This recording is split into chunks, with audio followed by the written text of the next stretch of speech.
Things have gotten really bad in India, and there's certainly a lot to complain and criticize about, but we still need to figure out a way out of this mess. Last year, Fractalworks contributed over 2 lakh face shields to the M19 initiative, where makers and maker labs from all across the country built face shields and distributed 1 million units to frontline workers all across the country. This created a framework for distributed manufacturing and innovation. Now it's time to do it all over again. This time the issue at hand is oxygen supply. For many of us, this issue is a little too close to home and we need to do something about it. Last year, a team of engineers from the US put together an open source oxygen concentrator that can produce 15 liters per minute at 90% oxygen concentration. This is already much better than most commercial oxygen concentrators available in the market. We're working with them to indigenize this technology as soon as possible, led by our team from Makers Asylum, the same guy responsible for the M19 initiative. This is our 3-step action plan. Step 1. Build and document the first prototype.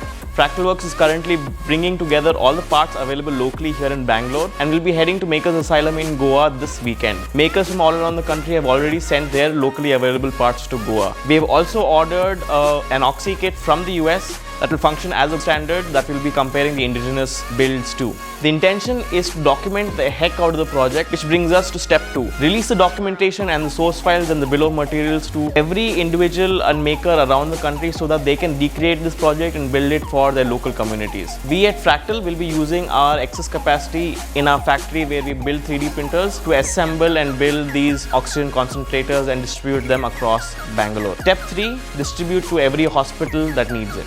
If you would like to contribute, here are 3 ways you can help out. 1. If you're a maker, individual or a company that has access to the supply chain and want to contribute your resources, please reach out to us. 2. Makers Asylum is running a fundraiser right now for the initial build, testing, certification and all the good stuff that comes with building a medical device. So you can contribute to that as well. 3. And most importantly, like and share this video so that it reaches as many people as possible that can contribute to 1 and 2. Links to the OxyKit project from the US, the Makers Asylum fundraiser are all linked in our bio. So please check it out for technical information on the project as well as the fundraiser. Please like and share this video so that it reaches as many people as possible. Stay strong, stay safe, and together let's crush the pandemic.